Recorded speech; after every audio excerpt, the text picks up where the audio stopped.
Hello, boys, and welcome to the math preparation video for Samford versus Grange Thistle that will be played tomorrow, which is the 31st of May, 2026. I don't often talk about the ladder, but I've started talking about the ladder um, just this week, really. And the reason for that is quite simple. This is a battle to determine who sits in second place on the ladder. If we go now, and I will bring the ladder over. And I've traditionally not liked putting focus on the ladder because I think it just puts unnecessary pressure on us. But the simple fact of the matter is we now perceive ourselves as a team that has aspirations to win the competition, as opposed to previous years where we just can see ourselves going in, putting in a good fight and seeing if we can get some kind of result. This year, our mindset needs to be changing. We can see that we are 1 point behind Samford, so a win will see us leapfrog them and lead them by 2 points. A draw, obviously, things remain the same. We then look at our next couple of games. We then play Coomera, which could draw. They could draw level with us with a win against Excelsior. I would point out that Excelsior are currently on 16 points, slowly sliding backwards away from us. Couldn't happen to a nicer bunch of kids. We will also play North Lakes, who are currently 2 points behind us. They have the bye, so they will stay 2 weeks behind us. Sorry, 2 points behind us. And obviously Lions, who we play in a couple of weeks. And I believe we have an unfinished business with Lions. I know Lions' game has been postponed, so they'll have to play a nighttime fixture against the Gap. Anyway, so this is an important fixture. We drew 3-3 with these boys when we played them at home. I think it was early in the season. We weren't at their best. They obviously have a very strong striker, but don't let that fool you. They also have some very strong boys in the middle of the pitch, and their centre backs are well organised and strong on the ball. So they represent a significant challenge.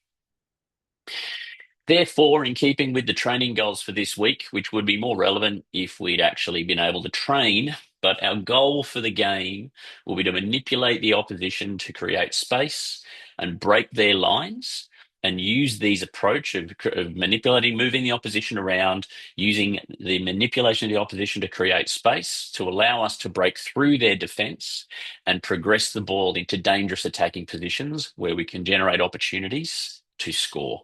In summary, we want to stretch them, we want to create space and opportunities, and then we want to break their line to score goals. That's our focus for tomorrow. There's two challenges that I'm going to issue. One is on the ball, the other is off the ball. The challenge on the ball is, can we manipulate the opposition before penetrating? So can we move them around to create space in behind and then exploit that space? This is the next stage of our evolution. Thus far, we've been talking about finding space in between the lines and maybe penetrating multiple lines. But now we want to start to think about where we are, where the opposition is, and how we can move them in order to create opportunities for ourselves. One of the things that I assure you with this season is we need to continually evolve, because every team will rapidly evolve and develop throughout this season. So we need to be evolving and working on our games faster than anyone else to get better. That will be the key to getting the most that we can out of this season. It is my opinion that we have the roster to have a good crack at winning this competition if we fulfill our potential. Challenge number 2 is an off-the-ball challenge. Can we dominate territory through an aggressive press, creating transitional moments? Now, as I've already said, and we did this against the Gap a bit, if we can keep them anchored in their back third, either turn over the ball as they try to play out, or force them to kick long, win the ball in the middle of their half, and then rapidly counter while we have players in position, that will be our goal. It's a little bit different with these guys because their centre backs are quite good, especially early in the game when they're fresh. They move the ball quite well between each other. Their goalkeeper's quite good with the ball at his feet. But what I have noticed is as they tire and fatigue, they produce less than ideal passes. So if we can keep them under that pressure, we will force mistakes either through pressure or through fatigue. So now moving to some video footage. The first thing we're going to be looking at is the match against the gap. Okay, so da, da, da, da. So we're now going to be going to 39, 33. So these are two phases of moving the opposition around and manipulating the ball in order to create opportunities. So you'd remember this. I talked about this in the review. So in this situation, what we have is we have Zach on the ball. So we have Zach on the ball. We have Mick back. We have Grigsy in defensive mid. Major, I'd probably prefer to see you having dropped back a bit because if you are here, then you've got the capacity to cut in and cover in case we have a loss of possession here. But you can also operate as a passing option if Zach decides to back it out, go to Mick, et cetera, et cetera. But what we're talking about now is manipulating the opposition. Now you can see Danny's actually made a run to attempt to draw this guy out of the middle of the pitch, and that creates space in behind him, which can be used. I'll mark the gap defenders. Okay. But there's two things I wanted to point out. One is we can, in this situation, use good ball speed to penetrate this line. Remember, we're thinking about the opposition in lines. They've effectively committed four players to the front line. That gives us a lot of space. In fact, if you look at the radar, you can see we've got three people all over here, like with heaps and heaps of space over here. Okay, so if we can get the ball to Will's feet and break, the switch to having numbers over on the other side of the pitch is very, very strong. So you can see Danny's manipulated the defender by drawing him out of the middle of the pitch, which then creates the opportunity to go to Will. This defender here, okay, the right winger, we can manipulate him as well in a number of different ways. It could be that maybe Zach takes a touch, which draws this guy. So he then has to come across to cover that. And then, of course, the space, we find it over here. So the pass could be a pass to Luke. And this is where we need to get a good read from Will. You then need to drop in and we create the opportunity to go around them in this direction and then turn and attack. But the point is, we're manipulating the opposition. We need to look beyond this line, okay, which is our back four, and see if we can find a pass in between the lines to a midfielder who's positioned to receive, okay? So that's one example. And we can call and we can communicate because they're extremely important. Now, we talked about that in the match review video, and we'll talk about it again. Now, in this situation, okay, so this is 44-51. It does also create the opportunity for hitting over their lines, which is definitely legitimate. This situation emerging, Luke has a lot of space. Mick's probably out of the game here. Griggsy's making a run across. Will is making a run across. The defenders, we've got two of them. Their striker, who was quite quick, this guy's just meandering across. But what it creates is the opportunity for us to have, there's a couple of ways that we can get out of this. It could be that we have Will drop. It could be that we have Will dropping into here to receive the ball. It could be that we have Grigsy making a run into this space and receiving the ball, in which case Will would probably create space over here. It could also be the case that Zach passes, and then we've got the situation where Lukey Payne can dribble a bit before passing. So there's a bunch of different ways that we can move the ball. We can either play over here and then around down the wing. We can also find space in the middle. The advantage here is we're going to have a 2-in-1 by the time Griggsy arrives and Will's there, so he's going to be supported. Madge or whoever's in this centre back position, once the ball goes over that side, you need to be getting yourself over here to support.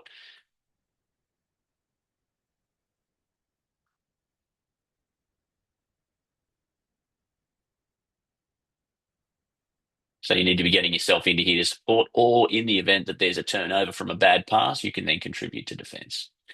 So that's one scenario to think about. The next scenario I wanted to think about, okay, was 83 is where are we? 83-58. Now this is talking about the advantage that we have with having Zach and Max at the back because they have a raking pass on them. So they can penetrate multiple lines. So if we have a look at this situation, now we've got the ball in the middle, the ball, it's quite congested.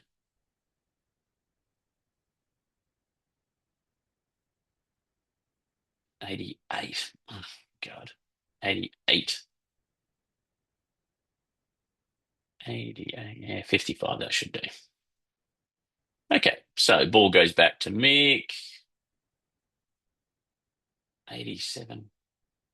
Tell you what, I am having a shocker on the mouse this morning. Good Lord. 88, 83, 58. Wow. My A's are just not working.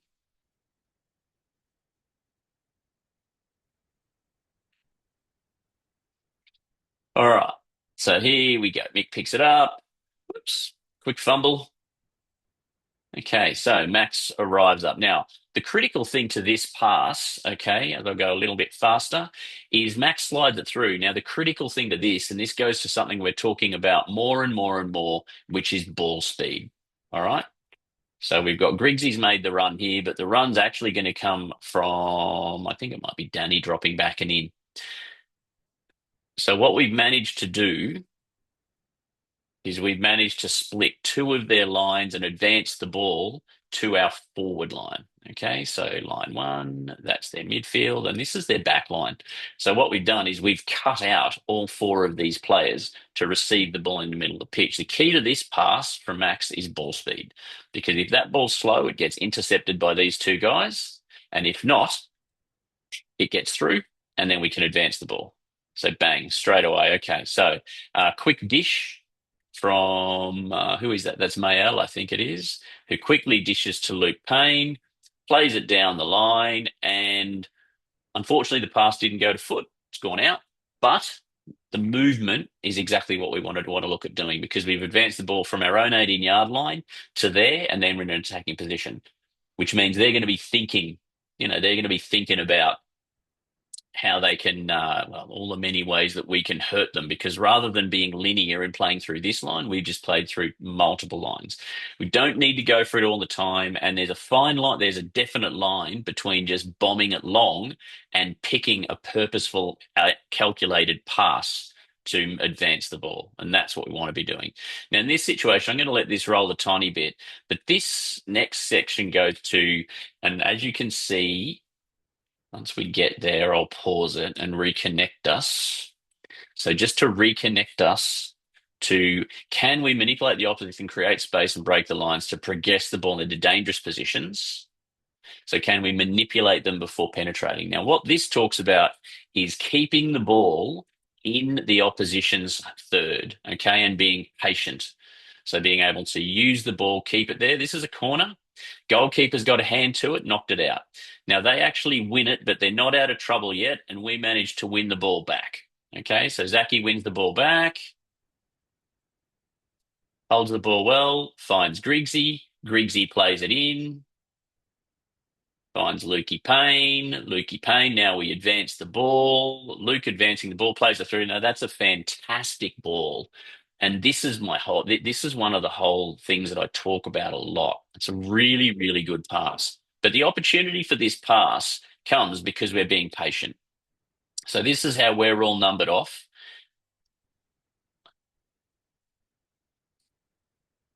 And here's the opposition. There's plenty of defenders there, but they've all gone to sleep on Riley's run. Okay. And this is Riley making a run from around about here. Okay, so he's made a run from around about here. And that's the thing with keeping them in their own half, it's quite problematic. So he comes through, wins the ball, and he's going to win the ball, and then he's going to shoot. Now, I'm pretty sure that it gets saved. But the point of the story is we've opened the opportunity. There you go. Well, he's actually just, hands on head. He knows that he's kind of missed one that we might otherwise expect him to finish.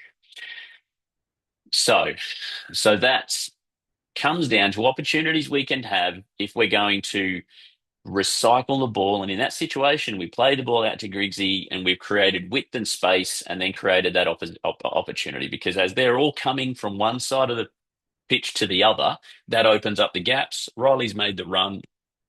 Luke's been good enough to find him with the pass, and then away we go. The next, no, look, I won't, or will I talk about it? So, can we dominate the opposition through an aggressive press? Now, in this instance, what we're going to have to do is switch back to footage of Samford the first time we played them. One of the things that became immediately apparent to me when we played these boys was they've got some good centre backs who are quite confident on the ball. So here we are. So we'll go to full screen now. Now, with us playing one striker up front, one of the problems we have with Samford is they're like, really, I go with blue. I'm going to go with blue because the black circles are too easy to miss. So their keeper's back there. Their number six, their defensive midfielder, he's quite handy. So the ball's gone all the way back here. We've got, I think that might be Danny. Actually, no, I think it's Nathan. Who is available for this fixture. So he runs over. Now he curls in behind. Maybe we need to go back a bit further than that, don't we? Okay, so here we are. So this is something they do quite well. Watch it. They roll it forward. They play it to here and then play it back there. So in terms of our press, their centre backs are very good at splitting. We've got another good example of it at 6:45. All the examples that I have of their centre backs splitting like this are from earlier in the game because once they tire, they're not as good at it. I think they tire it and they maybe even get different people in that position. Okay, so they play the ball. They do this a lot. They play the ball back out. One thing I did want to highlight, and I'll highlight this for later in the game, this zone here is quite a dangerous zone if you can get the ball into there. And the reason for that is because the through pass, okay, so a through ball here can then, if the striker can gather it, it's dropped into no man's land, and it's a real striking opportunity for them. And they look for that. I'll highlight that later on. But if you have a look, they're very good at moving the ball between them. Like that's quite confident, and then they switch sides. One of the things that we're going to do to combat that is we're going to be more aggressive with our press, okay, and get the number 10 to step up, and then especially from goal kicks, get the 10 to step up, and then we can cut out this habit that they have of passing in between each other. Um, which now brings me on to my next slide. That's actually one of the features of my Samford in focus slide. Okay, so that was challenge two. Can we dominate territory through an aggressive press? So from corners and even in that situation, can we advance the 10? Okay, and by advancing the 10, does that give us the opportunity to then drive them harder? There were other examples that I did have.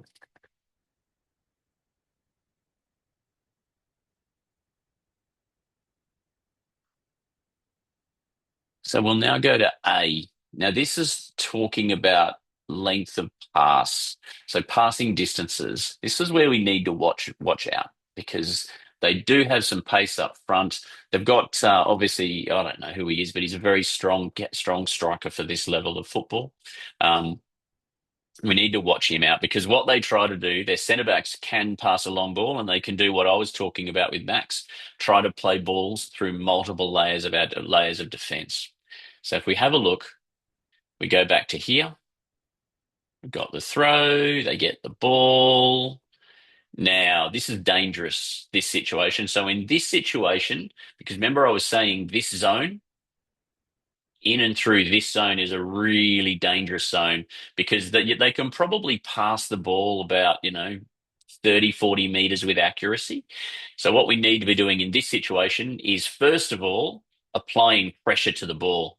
So we need to be applying pressure to the ball to make sure this guy's more worried about finding about the ball at his feet and controlling it, and doesn't have time to look up and play the through ball. And then the other thing we need to be doing is we need to basically be tracking back. Okay, so we need to be tracking back to stay ahead of the striker, as does Isaac here.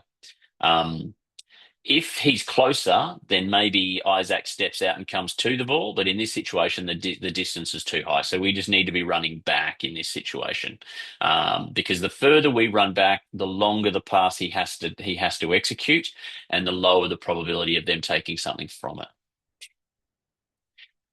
We'll now go to my next example of that. Now, this is 70. What is this? 7203. All right. Now, this is going back the other way.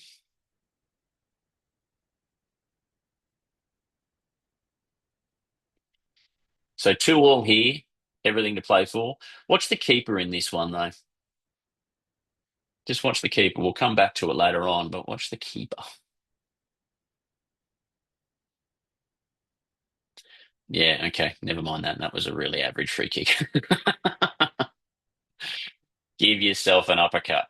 Uh, what am I miles off where I'm supposed to be? I'm supposed to be 7203.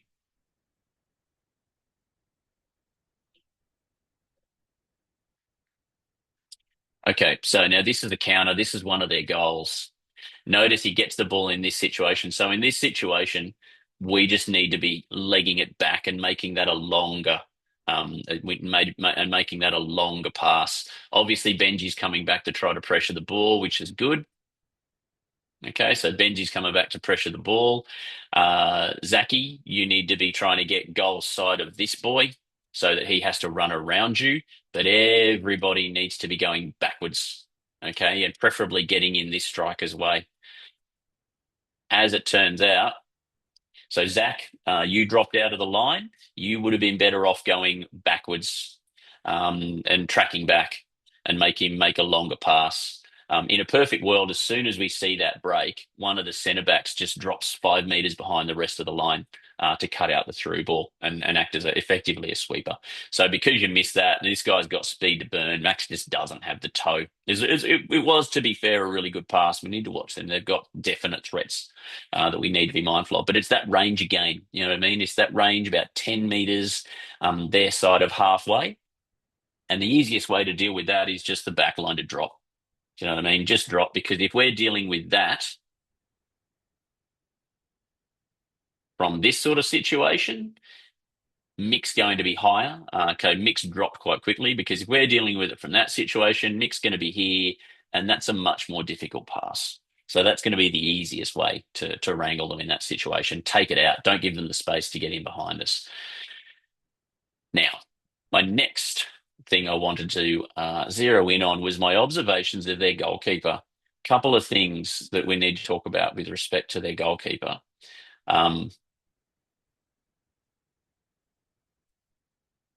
I'm of the opinion that he doesn't like to come forward. So on free kicks, if we can bomb it in, one of our goals in this game actually came from a free kick that we bombed in.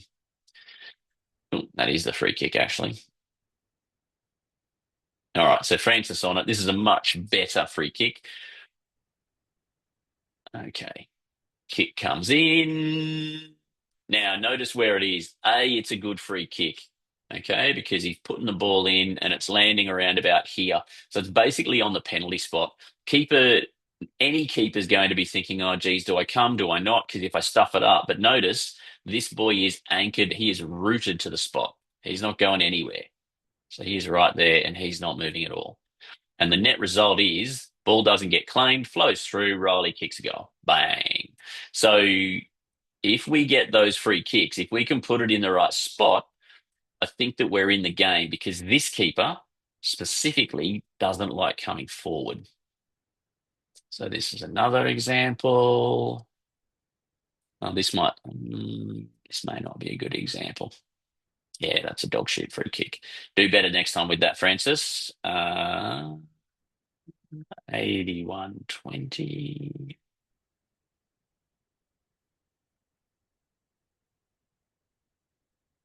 Another example. This is a better kick. This is Will. Notice the distance, okay?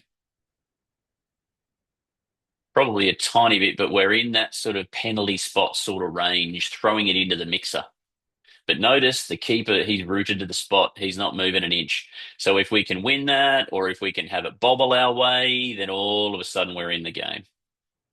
And then if we go to, what was that? That was 81. Now we want to go to 81.38. I might just let it roll through.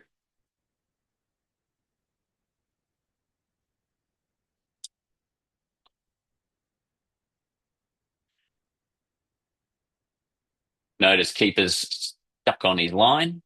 81.38. Yeah. Now, this is the key. Notice there, the fumble. This keeper has a fumble in him, boys. So make sure you follow in for two reasons. One, because there's every likelihood that you can attract his eye line, which can precipitate a mistake. Two, I think he definitely has a fumble in him. You can see in this situation, we'll just rewind it back 5 seconds. This is not a difficult kick. Yes, it was wet. Big fumble there. Okay, big fumble. And then if we go forward to 85.56.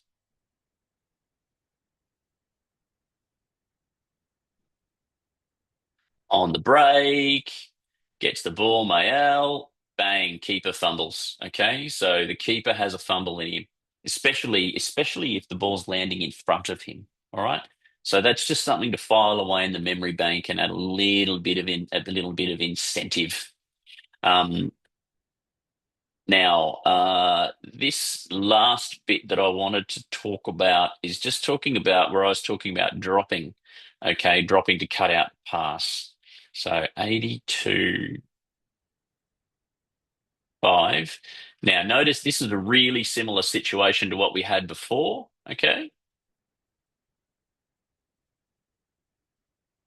It's a really similar situation. We've got players flowing back, but they're about to advance the ball and they're about to get the ball into this corridor that I was talking about earlier.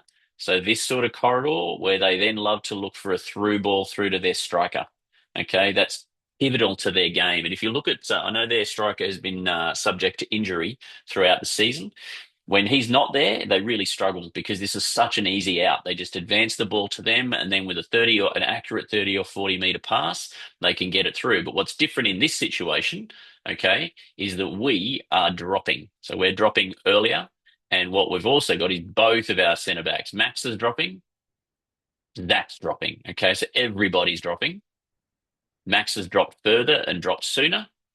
Max is now the another critical component. So Max has dropped earlier. Zach is goal side, making the striker run around him. This guy's still in possession and he's still looking for the free kick to see what he can do with it. Need to get pressure on him sooner. Okay, so whoever this is coming across need to get pressure on the ball earlier. Bang. So he tries to play the ball through, and it's a different ball game because we've tracked back and we're receiving the ball. So notice that we're now defending the ball from here. We've quickly dropped. Okay, so we have quickly dropped, and we're now defending the ball from here as opposed to defending the ball from our halfway. Okay, so that means there's 10 meters of space they don't have. You can see Mick is still on the edge of the 18-yard box. So even if the ball goes through and it's too heavy, Mick's there. So back. Zach saves it, and then we manage to play our way out. Perfect. Okay, so the summary sheet on the opposition, those passing distances, we've talked about that a couple of times in this video. We need to be very, very vigilant when the opposition finds themselves in that band, 10 meters their own side of halfway. If they're breaking, then the centre backs need to drop and drop sooner, okay? Because that buys everybody time and it cuts out the available space in between our line for them to play into. Their goalkeeper, I don't believe he attacks the ball from free kicks. So if we can get accurate free kicks on the penalty spot, it's a lottery ticket to scoring off a scrappy ball. He also he definitely has a fumble in him. So we need to be on the lookout for that.